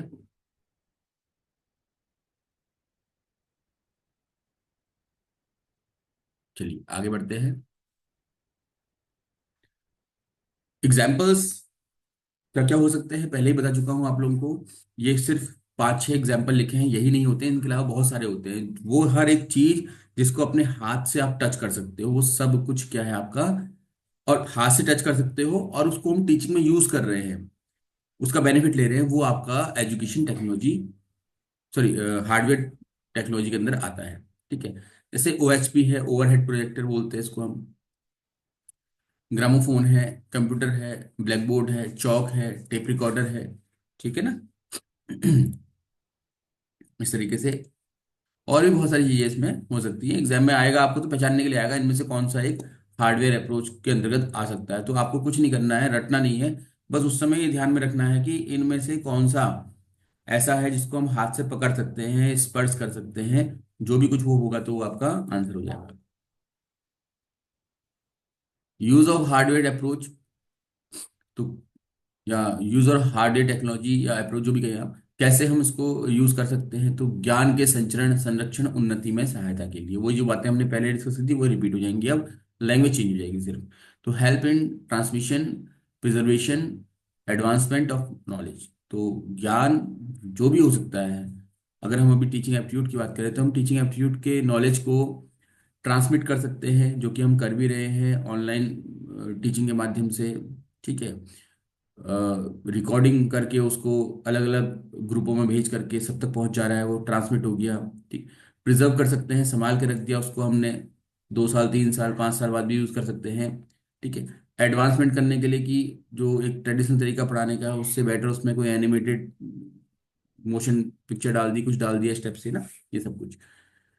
correspondence courses, open university are the result of this technology. तो करस्पॉन्डेंस कोर्सेज और ओपन यूनिवर्सिटीज जो है, देखो आप लोग ओपन यूनिवर्सिटी का कंसेप्ट जानते हैं। करस्पॉन्डेंस कोर्सेज मतलब वही हुआ उसके अंदर ही कि आपने एडमिशन ले लिया, आप जा नहीं रहे हैं, आप घर में पढ़ रहे हैं। घर पे कैसे पढ़ेंगे आप? तो क्या होता है कि पहले से तो क्या होता था, इग्नू वगैरह में जब हम एडमिशन लेते थे तो उस समय बुक्स आया करती थी घर में, आपने भी इग्नू से पढ़ा होगा। ठीक है, मैंने 2005, 6, 7 में BCA किया इग्नू से, तो उस टाइम का क्या था कि उसमें इतना डिजिटलाइजेशन नहीं था। तो सिर्फ जो इग्नू की बुक्स होती थी वो घर पे बाय पोस्ट आती थी, उसको हम रिसीव करके उससे पढ़ा करते थे। वो भी एक तरीका है, क्योंकि बुक्स भी क्या है, books are also type of hardware technology, क्योंकि बुक्स को हम हाथ से पकड़ पा रहे हैं। ठीक है, आज का समय क्या है, काफी 2006 की बात कर रहा था मैं, अब 2024 में है। तो आज का समय क्या है, डिजिटल इतना हो गया है सब कुछ। तो अब उनकी अपनी एप्लीकेशन है इग्नू की, या सारी ही ओपन यूनिवर्सिटीज की अपनी अपनी वेबसाइट्स हैं। तो वो क्या करते हैं, उनकी अपनी लाइब्रेरीज होती हैं। तो उस लाइब्रेरी में जाकर के स्टूडेंट अपना जो भी उसका एनरोलमेंट नंबर वगैरह होता है डाल करके, जो भी उसको यूजर आईडी मिला होता है, उसकी हेल्प से अपना जो कोर्स है उसको इजीली पढ़ सकता है, फॉर्मेट में, है ना। और चाहे तो उसको फिर वो बुक्स मंगाने के लिए वो अलग से पैसा लेते हैं। पहले से क्या होता था कि आपकी फीस जो होगी कंपलसरी होगी, उतनी ही फीस होगी और उसमें आपको बुक भी मिलेंगी। अभी क्या हो गया है कि ऑप्शन है आपके पास, अगर आपको बुक्स चाहिए, मतलब जो हार्डवेयर बुक चाहिए, मतलब, है ना, टेक्स्ट बुक जैसे बोलते हैं हम, तो उसके लिए आपको एक्स्ट्रा पे करना पड़ता है। नहीं चाहिए तो आप कम में काम चल जाता है, फिर आप बुक से पढ़ लेते हैं। ये बहुत सारी चीजें हैं। तो कहने का मतलब ये है कि आपको कहीं नहीं आना, वो घर तक आपके पहुंच जा रहा है इजीली। तो एक बेनिफिट ये है। दूसरा ये है कि इनके अपने फिर प्रोग्राम्स चल रहे होते हैं कई सारे, है ना। इग्नू की सीडीज वगैरह हुआ करती थी हमारे टाइम पे, जो MBPG में ही जो इग्नू का सेंटर था वहाँ पर हम जाते थे। तो CD लगा करके वो कई बार हमको लेक्चर्स वगैरह दिखाया करते थे, जो दिल्ली वगैरह या हरियाणा वगैरह के जो टीचर्स हैं उन्हें पढ़ाए होते थे। ठीक है, ये बेनिफिट क्या है, CD क्या है आपका, स्टोरेज के लिए यूज़ करते हैं हम। उसमें लेक्चर स्टोर कर दिया। चलो लेक्चर लेक्चर छोड़ो, आप लोगों के घर में शादी ब्याह वगैरह होते हैं तो उसमें पहले से कैसेट्स बनती थी VCR में लगने के लिए, है ना। वो तो कैसेट क्या है, हार्डवेयर ऐप, हार्डवेयर है वो। उसमें क्या किया आपने, शादी के जो भी क्या होते हैं वीडियोस थे वो आपने स्टोर कर दिए। अब जब मर्जी तब देख लो उसको, जैसे मर्जी उसको भेज दो वो देख लेगा। वही काम फिर बाद में सीडीओ का हुआ, वही फिर अब पेन ड्राइव्स का होने लग गया है। समझ में आ रहा है? तो इस तरीके से ये काम क्या है, तो ओपन यूनिवर्सिटीज और कॉरस्पॉन्डेंस कोर्स में इसकी बहुत ज़्यादा जरूरत पड़ती है, और वहाँ पर इसका बेनिफिट बहुत ज़्यादा होता है। It help in making teaching effective. ये शिक्षण को बहुत ज़्यादा प्रभावशाली बनाने में भी मदद करता है, बिल्कुल करेगा मदद। कैसे कर रहा होगा? सोचिए कि टीचर एक तरफ तो टीचर क्या है कि किसी कंटेंट को पढ़ा रहा है सिर्फ, दूसरा क्या किया उसने, प्रोजेक्टर की सहायता से या स्मार्ट बोर्ड की सहायता से उस चीज को रियल लाइफ में दिखा भी दिया। कैसे? माना कि आप अगर किसी बच्चे को महासागर पढ़ा रहे हैं ज्योग्राफी में, ठीक है, ओशियंस पढ़ा रहे हैं। अब एक तो तरीका होता है कि आपने सिर्फ मैप दिखाया, और मैप भी हालांकि हार्डवेयर के अंदर ही आ जाएगा, हाँ। एक तरीका होता है सिर्फ आपने बताया तो बच्चा नहीं याद रख, मैप दिखाया तो बच्चा थोड़ा और उसको सीख पाएगा। उसके अलावा आपने क्या किया, आपने स्मार्ट बोर्ड में जो ग्लोब होता है, ग्लोब पूरा दिखा दिया आपने, उसके व्यूज दिखा दिए पूरे। ठीक है, तो वहां पर क्या क्या होता है, पूरा पानी चलता हुआ देख रहा है, हर एक चीज क्या है उसकी वो लाइव देख रहा है, तो वो उसको और समझ में आने लग जाएगा धीरे धीरे। तो ये क्या है, टीचिंग को इफेक्टिव बनाने का भी बहुत ज्यादा इंपॉर्टेंट होता है उसके लिए। To achieve teaching objectives at maximum, शिक्षण के जितने भी उद्देश्य होते हैं उनको अधिकतम लेवल पर प्राप्त करने में भी ये सहायता करता है। ठीक है, चलिए इसको स्क्रीनशॉट ले लीजिए, कुछ पूछना है आप लोगों को इसमें से पूछिए। उम्मीद करता हूँ कि जितना भी शॉर्ट में थोड़ा बहुत एक्सप्लेन करने की कोशिश कर रहा हूँ आपको समझ में आ रहा होगा। नहीं अगर आ रहा होगा तो पूछिएगा जरूर। ठीक है। हेलो, ये क्लियर है ना? अगर और ज्यादा एक्सप्लेनेशन चाहिए होगा तो बताइएगा, उतना भी मैं एक्सप्लेन कर दूंगा। एक्चुअली में होता क्या है, ये चीज हम बीएड में पढ़ाया करते थे बच्चों को, जो हमारे स्टूडेंट्स आया करते थे। अब वहां पर क्या होता है, वहां पर 6 महीने का समय होता है, उस 6 महीने में सिलेबस होता है कम। तो वहां पर यही टॉपिक अगर मैं वहां पढ़ा रहा होता हूँ तो 2-3 दिन आराम से चलता है टॉपिक। ठीक है, तो क्योंकि वहां पर हमारे पास टाइम बाउंडेशन नहीं होती है, सिलेबस बहुत कंसाइज होता है। बट यहाँ पर क्या है, टाइम बाउंडेशन है। और दूसरी बात ये कि जो चीज़ हमको समझ में आ गई है तो उसमें क्यों हम टाइम अपना अननेसेसरी वेस्ट करें ना। ठीक है, चलिए आगे बढ़ते हैं।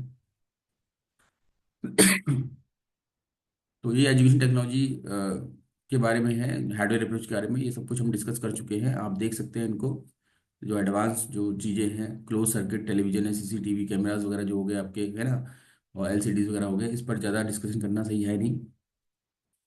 हाँ, ये थोड़ा सा इंपॉर्टेंट यहाँ पे हो जाता है कि सिल्वरमैन ने इसे रिलेटेड टेक्नोलॉजी कहा था। ठीक है, तो किसके द्वारा हार्डवेयर अप्रोच को रिलेटेड टेक्नोलॉजी कहा गया, तो सिल्वरमैन के द्वारा क्या कहा गया है। ठीक है, तो ये याद रखेंगे आप। ठीक है।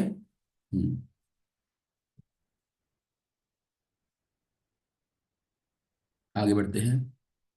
ये हिंदी में है इसका, आप चाहें तो उसको स्क्रीनशॉट लेके बाद में नोट कर सकते हैं।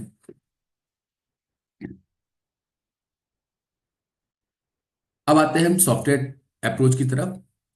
तो also known as instructional technology, देखो हार्डवेयर अप्रोच को हम रिलेटिव टेक्नोलॉजी कह रहे थे, और सॉफ्टवेयर अप्रोच अप्रोच को हम कह रहे हैं क्या, इंस्ट्रक्शनल टेक्नोलॉजी।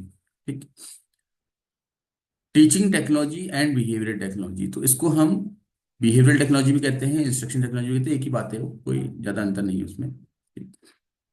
तो ये दो नाम है इसके।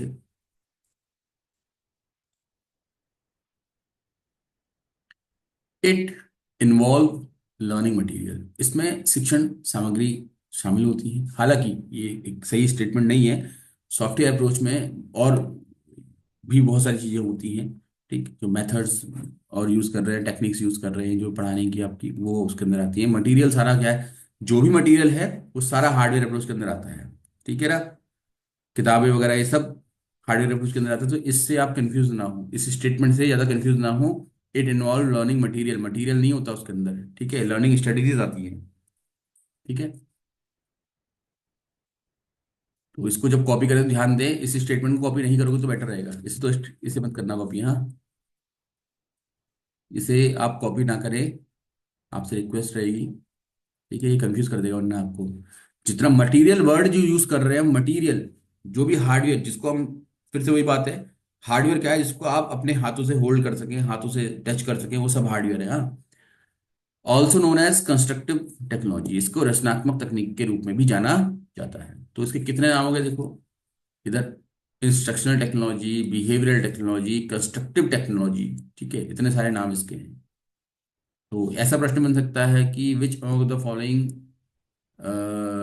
Is not refer for software approach, निम्न में से कौन सा एक सॉफ्टवेयर अप्रोच के लिए यूज नहीं किया जाता है। ऑप्शन में आपका आएगा instructional technology, behavioural technology, constructive technology, relative technology. तो वहां पर आंसर रिलेटिव टेक्नोलॉजी हो जाएगा। It involves it involve use of learning principles to bring desirable change in behaviour. इसमें हम लर्निंग प्रिंसिपल्स का यूज करते हैं, मटेरियल का यूज लिखा था ना, वो नहीं करते हम, ठीक है। प्रिंसिपल्स का यूज करते हैं, सिद्धांतों का यूज किया जाता है। और सिद्धांतों को आप टच नहीं कर सकते, है ना। गांधी जी का सिद्धांत था सत्य अहिंसा और, बोलो क्या था, सत्य अहिंसा और, अरे बोलो तो सही, आप लोग तो बोलते नहीं कुछ भी। ठीक है, तो सत्य अहिंसा गांधी जी का सिद्धांत था। ना आप सत्य को टच कर सकते हो, ना ही अहिंसा को टच कर सकते हो। वो सिर्फ एक क्या है, सोच है। तो सोच को टच नहीं किया जा सकता ना। तो it involve use of learning principles, तो ये प्रिंसिपल जो है वो सिद्धांतों का आप टच नहीं कर सकते। Bring desirable change in behaviour, कैसे सिद्धांत, जो कि बच्चे में अपेक्षित व्यवहार परिवर्तन ला सके। इसमें व्यवहार में वांछनीय परिवर्तन लाने के लिए सीखने के सिद्धांतों का उपयोग किया जाता है। जैसे ऑल लर्निंग मटेरियल्स, ये मटेरियल वर्ड यूज नहीं होना चाहिए था इसमें, ठीक है। मेथड्स हो सकता था, ठीक है। ये मटेरियल वर्ड यूज नहीं होगा, हाँ मटेरियल कंफ्यूज करेगा ये। अब इसीलिए इसीलिए क्लास जरूरी होती है ना। अब यही कंटेंट में एज इट इज भेज दूंगा अगर ग्रुप में, तो पढ़ने वाला बाद में बोलेगा बताओ सर ने गलत लिख रखा है या गलत पढ़ा रखा है, ठीक है। तो ऐसा नहीं होता, क्लास इसीलिए जरूरी होती है। क्लास में कई चीज होती है, हम कंटेंट बनाते हैं तो उसमें कुछ गड़बड़ हो जाए तो, अभी बहुत पुराना कंटेंट बना हुआ है ना, तो इसमें यूज ऑफ सॉफ्टवेयर। अब सॉफ्टवेयर का यूज कहाँ होता है, तो देखिए, to bring desirable behaviour change in student, ये तो हमने पढ़ ही लिया है। टू अचीव टीचिंग ऑब्जेक्टिव, शिक्षण उद्देश्यों की प्राप्ति के लिए, वो तो उसका भी वही था।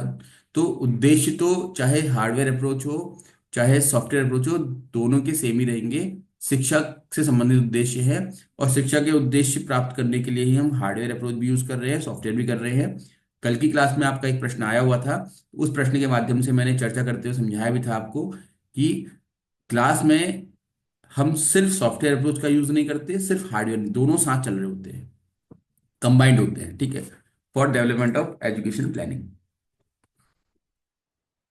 फिर आते हैं principles of using hardware and software in teaching, ठीक है। तो शिक्षण में हार्डवेयर और सॉफ्टवेयर के इस्तेमाल के जो सिद्धांत हैं, प्रिंसिपल्स ऑफ सिलेक्शन, चयन के सिद्धांत। प्रिंसिपल ऑफ पर्पजिवनेस, भाई आप किसी भी हार्डवेयर को या सॉफ्टवेयर को सेलेक्ट कर रहे हैं, उसका निर्णय कब लेंगे आप, आपने जो विषय पढ़ाना है उस विषय को पढ़ाने के लिए कौन सा हार्डवेयर या कौन सा सॉफ्टवेयर आपका सही होगा, ये चीज है। उदाहरण के लिए सॉफ्टवेयर है मेथड, एक उदाहरण ले लेते हैं हम। तो अब हर विषय को या हर प्रकरण को या हर टॉपिक को आप एक ही मेथड से नहीं पढ़ाएंगे ना। तो किस मेथड का यूज बेस्ट तरीके से किस टॉपिक को पढ़ाने के लिए होता है, उस वो है आपका चयन का विषय। दूसरा, हर चीज आप प्रोजेक्टर से पढ़ा दें, पॉसिबल नहीं है। अगर माना बच्चों को आप बॉटनी पढ़ा रहे हैं, वनस्पति विज्ञान पढ़ा रहे हैं, और आपके आसपास बॉटनिकल गार्डन है, तो आप बच्चों को वहां लेकर के जाइए, वो गार्डन दिखाइए, तो वो उस समय जो पेड़ पौधे वो गार्डन है वो हार्डवेयर का काम करेगा। वो बेस्ट तरीका है। पढ़ तो कहाँ पर किस तरीके का हमको हार्डवेयर या सॉफ्टवेयर यूज करना है, वो पता होना चाहिए। प्रिंसिपल ऑफ पर्पसिवनेस, उद्देश्य क्या है उसका।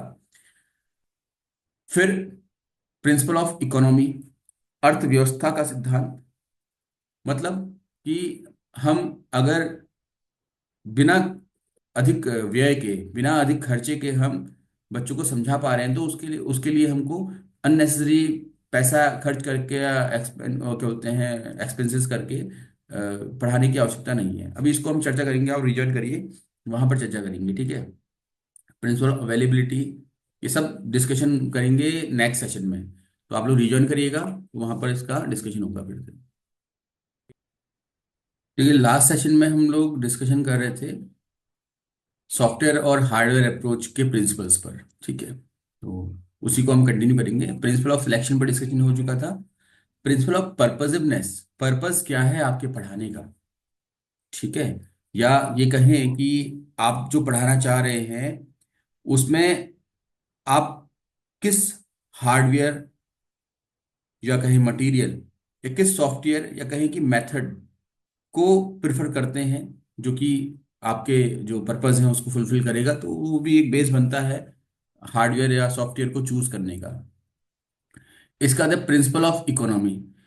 देखो, हर जगह पर संभावनाएं नहीं होती हैं कि बहुत ज़्यादा पैसा खर्च किया। तो प्राइवेट में काफ़ी रिसोर्सेज होते हैं, सरकारियों में कई बार नहीं होते हैं। तो इसका मतलब ये नहीं कि सरकारी के टीचर्स जो हैं वो ये टेक्नोलॉजी का यूज़ ना करें, कर सकते हैं, है ना। तो हमें ये भी ध्यान में रखना है, और हम पढ़ते भी हैं जब हम शिक्षण अधिगम सामग्री की विशेषताएं पढ़ते हैं, उनमें एक विशेषता होती है कि कम खर्चीली होनी चाहिए वो सामग्री, ठीक है। तो बोलते नहीं हम, TLM should not be expensive, बहुत एक्सपेंसिव नहीं होना चाहिए, ठीक होना चाहिए। तो इस तरीके से हम वेस्ट जो मटेरियल होता है उसकी हेल्प से थोड़ा सा उसमें कुछ ऐड ऑन करके, पैसा खर्च करके उसको अच्छा बना लेते हैं ये। तो प्रिंसिपल ऑफ इकोनॉमी में क्या है, अर्थव्यवस्था का सिद्धांत, कि हमको ये भी ध्यान में रखना है कि बहुत ज़्यादा पैसा खर्च ना हो, ठीक ठाक तरीके से हम उनका यूज़ कर सके तकनीकी का, है ना। ये सब चीज़ें, अब जैसे माना कि जो डिजिटल बोर्ड है वो 1.5-2 लाख रुपए के आते हैं, ठीक। अब सरकारी में कहाँ इतनी व्यवस्थाएं हो पाती हैं। तो उस स्थिति में आप कर सकते हैं, आपने 25,000 रुपये का 20,000 का प्रोजेक्टर ही वहां पर ले लिया और उससे पढ़ाना शुरू कर दिया, तो ये चीज़ें हैं। या फिर हम ये कहें कि अगर किसी बच्चे को आप ये सोच रहे हैं कि यार कोई मार्केट से कोई टीएलएम खरीद करके उसे पढ़ा देते हैं उसकी हेल्प से, नहीं है पैसा तो ठीक, आप अपने स्तर से बनाइए, ठीक है ना। जरूरी थोड़ी कि हर एक चीज बिल्कुल बहुत परफेक्ट हो। अगर आपको लगता है कि आपके जो क्लास के बच्चे हैं उनके समझने की क्षमता ठीक ठाक है, तो वो चार्ट से भी मैप समझ जाएंगे, तो उनको चार्ट से समझा दो। उनके लिए जरूरी थोड़ी कि लाइव एग्जांपल्स देना वहां पर। तो ये सब चीजें हैं कि हमें ये भी ध्यान में रखना है कि हम किसी भी कंटेंट को कितना कम खर्चा करके बना सकते हैं। तो प्रिंसिपल ऑफ इकोनॉमी भी इसमें आता है आपका। प्रिंसिपल ऑफ अवेलेबिलिटी, आप जिस स्थान पर हैं उस स्थान पर संबंधित प्रकरण से, टॉपिक से संबंधित क्या क्या टीएलएम यूज किए जा सकते हैं, उसकी जानकारी होनी चाहिए, उसका नॉलेज होना चाहिए। क्या क्या, जैसे माना मैंने अभी एग्जांपल दिया था लास्ट सेशन में आपको बॉटनी का, आप बॉटनी पढ़ा रहे हैं बच्चे को। तो अब ठीक है, आप अगर पहाड़ों में, तो पहाड़ों में कई सारे औषधियां हैं, कई सारे पेड़ पौधे होते हैं, और कई सारे नहीं भी होते हैं। तो जो वहां पर उपलब्ध हैं उनकी उपलब्धता के आधार पर आप वहां पढ़ाना शुरू कर सकते हैं, उनको आप ले सकते हैं। आप मोड ऑफ ट्रांसपोर्टेशन पढ़ा रहे हैं, तो जो वहां पर अवेलेबल हैं, जो लाइव एग्जांपल्स अब आपने पढ़ाया, आपने कहा कि ठीक है भाई, कार होती है, टैक्सी होती है, बस होती है। तो वो दिखाने से बढ़िया उसको बच्चे को दिखा दो आप। तो मतलब ये चार्ट वगैरह दिखाने से बढ़िया कि उसको लाइव दिखा दो आप बच्चे को, सड़क पर देखी होती है बच्चों लोगों ने अपने जीवन में, है ना। तो पैदल चल करके स्कूल आते हैं तो रास्ते भर में कई चीजें देखते हैं, उनको बता दिया आपने। तो जो जो अवेलेबल है उनका हम यूज करें इस तरीके से। प्रिंसिपल सिंप्लिसिटी, सरलता का सिद्धांत, कि आप ऐसे टेलर को, वही ये सरलता में भी आया था आपको, जो मैंने कहा आपसे, जितना हम लाइव दिखाएंगे, आपने एडगर डेल का कौन पढ़ा होता है ना, तो एडगर डेल के कौन के अनुसार जितना आप रियलिस्टिक एग्जाम्पल्स देंगे उतना बच्चे को आसानी समझ में आने लगता है, ठीक है। मिश्रण पढ़ाया आपने, माना मिक्सचर पढ़ाया। अब मिक्सचर में आपने उनको डेफिनेशन बता दी, नहीं समझ में आ रही, आपने कहा अरे भाई कुछ नहीं होता मिक्सचर, मिक्सचर सिंपल सा है, एक गिलास में पानी लो, कांच के गिलास में पानी लिया आपने, बोला ये पानी लो। अब बेटा ले, रसने का पैकेट है वो 1-2 रुपए वाला जो आता है, पकड़ा दिया उसको, बोले डाल के देख, या आजकल जाड़ों का समय कॉफी का पैकेट डाल, तो क्या है वो कलर चेंज हो गया उसका, कॉफी कहाँ गई, घुल गई उसमें, तो बन गया मिक्सचर। तो इस तरीके से आपने बहुत सरल करके उनको यूज करना है, बच्चे को पढ़ने में भी अच्छा लगे, समझने में अच्छा लगे। और अब वो कॉफी और पानी के ग्लास और पानी, ये तीन को हम कह सकते हैं कि ये क्या है आपके हार्डवेयर टेक्नोलॉजी की। पानी को भी आप टच कर सकते हो, कॉफी को भी टच कर सकते हो, और ग्लास को भी टच कर सकते हो। उनको मिलाया आपने, जो मिलाने की विधि है, जो तरीका है, वो है आपका क्या, सॉफ्टवेयर अप्रोच, ठीक है। तो मिलाया आपने, तो उसी से क्या है बच्चे के लिए वो इंटरेस्टिंग भी हो रहा है, उसका लाइव एग्जाम्पल भी चल रहा है, और वो सीख भी रहा है। वही टीएलएम तो यूज करना है, सिंप्लिसिटी का जो मतलब एक एक्सप्लेनेशन वो ये हो सकता है। वही चीज अवेलेबिलिटी के लिए भी है। भाई आप मिक्सचर समझा रहे हैं, आपका जो अवेलेबल है आप उसको यूज कर लो वहां पर उस समय। प्रिंसिपल ऑफ यूजिंग हार्डवेयर, सब ये प्रिंसिपल ही चल रहे हैं अभी। तो नेक्स्ट प्रिंसिपल आपका है प्रिंसिपल ऑफ स्टिमुलेशन, उत्तेजना का सिद्धांत, या कहें कि क्या बोलते हैं स्टिमुलेशन को हम, स्टिमुलेशन बोलते हैं, और बोलो, उद्दीपन का सिद्धांत भी कह सकते हैं इसको, ठीक है। उद्दीपन। हाँ, तो उद्दीपन क्या होता है, स्टिमुलस क्या होता है। स्टिमुलस या उद्दीपन हम उसे कहते हैं जो किसी भी व्यक्ति से किसी कार्य को करवाने के लिए एक प्रेरणा के रूप में काम करता है ना। माना आपने, अभी आपका मन नहीं है पढ़ने का, अब आपसे कहा जाए कि 1 घंटा क्लास पढ़ोगे तो आपको 100 रुपया मिलेगा, तो वो जो 100 रुपये मिलने की जो इच्छा है वो क्या है, वो 100 रुपया उद्दीपन का काम करेगा आपका। अब आप उस 100 रुपये के चक्कर में आप क्लास पढ़ रहे हैं। बच्चे करते नहीं ऐसा कई बार। इसी तरह से अभी कोई परीक्षा नहीं है आसपास, तो पढ़ने का मन कभी करता कभी नहीं करता, अचानक से परीक्षा आ गई, अब वो उद्दीपन हो गया आपके लिए कि परीक्षा देनी है, सिलेक्शन होगा, जॉब लगेगी, ये सब कुछ क्या है आपका। तो उद्दीपन क्या है, जो किसी भी कार्य को करने की आपकी इंटेंसिटी को, आपकी जो ऊर्जा है उसको बढ़ा देता है, उसे उद्दीपन कहते हैं। तो ऐसे हम टेलम का यूज करेंगे, या फिर ऐसे हम टेक्नोलॉजीज का यूज करेंगे, हार्डवेयर सॉफ्टवेयर की, जो कि बच्चों में सीखने की उत्तेजना को या सीखने की जो इंटेंसिटी है उसको बढ़ाए।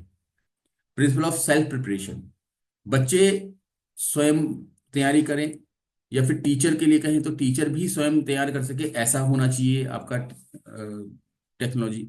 बच्चा मतलब टीचर जो है वो खुद तैयार कर सके। अभी जो न्यू एजुकेशन पॉलिसी है उसमें तो ये कहा जा रहा है कि बच्चों को आप रेडी करो, कि बच्चों की समझ बने कि किसी विषय के लिए हम किस प्रकार के टेलम्स को यूज कर सकते हैं, किस प्रकार की तकनीकी को यूज कर सकते हैं, बच्चे की क्षमता बढ़ाई जाए, वहाँ पर टीचर द्वारा हेल्प की जाए उसको, ठीक है। टास्क दे दिया आपने, बोला कि जैसे बड़ी क्लासेस में होता है ना, आपने बीएड किया होगा, बीएड में आपको टास्क देते हैं, भाई ये टॉपिक पढ़ाना है, आप कैसे पढ़ा सकते हो, उस समय तो आप स्टूडेंट ही हो ना, और आप फिर खूब सारी मेहनत करते हो, तैयार करके लाते हो कोई टीएलएम, कोई तरीका, है ना। तो इस तरीके से मतलब टीचर द्वारा जो चीज स्वयं, जो भी हार्डवेयर या सॉफ्टवेयर टेक्निक खुद से तैयार की गई होती है, वो बेहतर होती है क्लास में पढ़ाने के लिए, क्योंकि उसमें उसको सारा A to Z पता होता है, राइट। अब मैं एक छोटा एग्जांपल दूंगा, आप रेस्टोरेंट में जाते हैं, रेस्टोरेंट में आपने ऑर्डर किया जो भी आपको पसंद है वो आइटम ऑर्डर किया, फॉर एग्जांपल आपने रेस्टोरेंट में मोमोज ऑर्डर किए, या फिर आपने कोई कढ़ाई पनीर ऑर्डर किया, खाया आपने, आपको टेस्टी लगा, तो टेस्ट तो आप बता सकते हो बहुत बढ़िया है। लेकिन अगर वही आइटम आपने खुद ही बनाया हो घर पर, तो आप सोचिए कि आपकी समझ कब ज्यादा अच्छी होगी, जब आपने सिर्फ टेस्ट किया है आइटम को, या फिर जब आपने खुद से प्रिपेयर किया, उसका रॉ मटेरियल भी, हर एक चीज, उसको कितनी आंच में पकाया है, सब कुछ। तो ये है आपका सेल्फ प्रिपेयर। तो टीचर जब खुद से प्रिपेयर करेगा किसी भी हार्डवेयर या सॉफ्टवेयर को पढ़ाने के लिए, तो उसमें उसके हर एक उद्देश्य की क्लैरिटी होगी, उसके एग्जीक्यूशन की क्लैरिटी होगी, तो उसको बढ़िया तरीके से एग्जीक्यूट कर सकता है। प्रिंसिपल ऑफ यूटिलिटी, उपयोगिता का सिद्धांत, कि किसी भी हार्डवेयर या सॉफ्टवेयर की उपयोगिता कहाँ पर बेहतर है, कहाँ पर कम है, ये इससे पहले भी चर्चा कर चुके हैं हम। प्रिंसिपल ऑफ एक्यूरेसी, ठीक है, किसी टॉपिक को पढ़ाने के लिए कौन सा सॉफ्टवेयर एक्यूरेट रहेगा। अच्छा, जैसे अगर हम बच्चे के लिसनिंग स्किल को डेवलप करना चाह रहे हैं, आप लोग से प्रश्न है मेरा, ये सुनिएगा और आंसर दीजिएगा। बच्चे की अगर हम सुनने की क्षमता को या लिसनिंग स्किल को डेवलप करना चाह रहे हैं, तो इन दोनों में से कौन सा एक अच्छा टेक्नोलॉजी हो सकता है। टेलीविजन, जिसमें कोई न्यूज़ चैनल है और वो न्यूज़ चल रही है, बच्चा देख भी सकता है न्यूज़ को और सुन भी रहा है, या फिर रेडियो, जिसमें बच्चा सिर्फ सुन रहा है, देख नहीं सकता, इनमें से क्या बेटर रहेगा बताओ।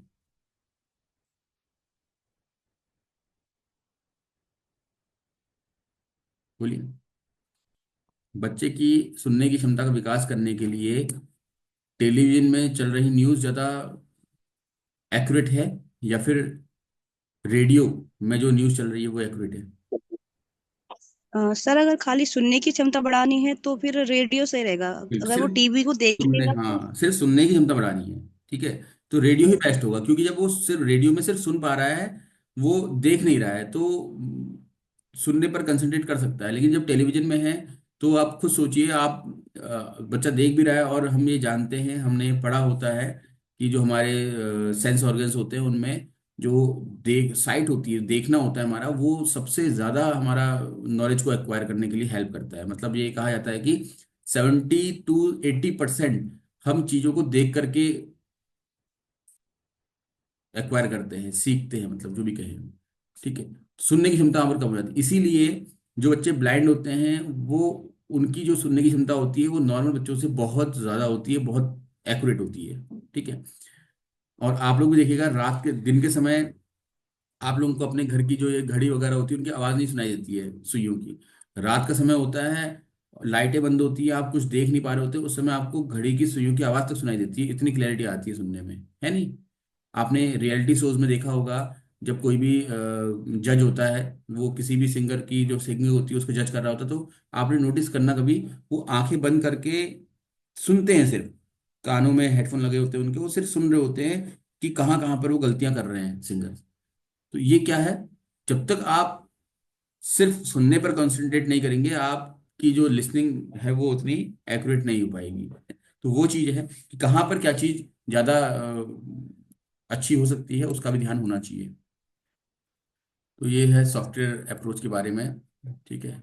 तो इसको अ, फिर से वही है, सिल्वरमैन का नाम दोबारा से आता है कि सिल्वरमैन ने हार्डवेयर अप्रोच को तो रिलेटिव टेक्नोलॉजी कहा है, जबकि सॉफ्टवेयर अप्रोच को उसने बिहेवियरल टेक्नोलॉजी या फिर कंस्ट्रक्टिव एजुकेशन टेक्नोलॉजी के नाम से पुकारा है, रचनात्मक कह सकते हैं इसको।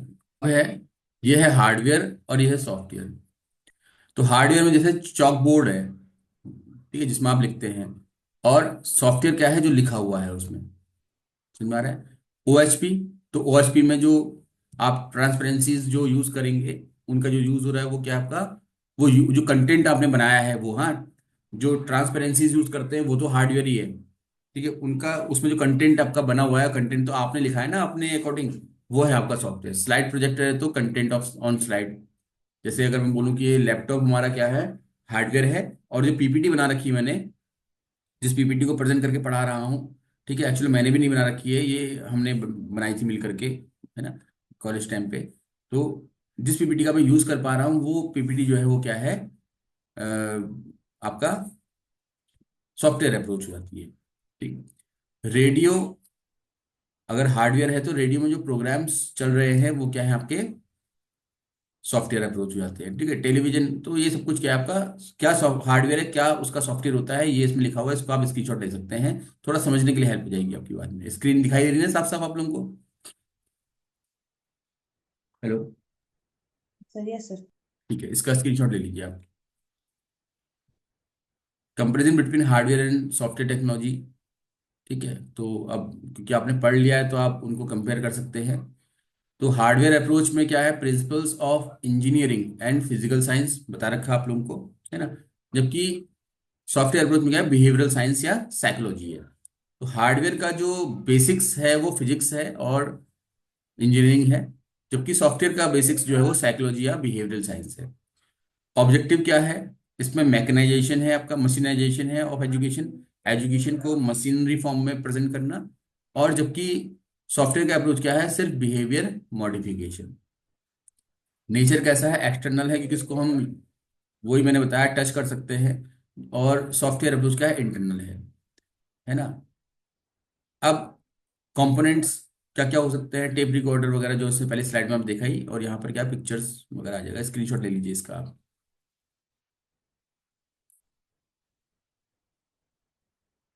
ठीक है।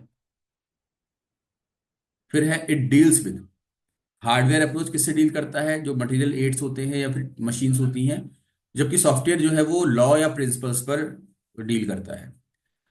Hardware related to education technology, ठीक है।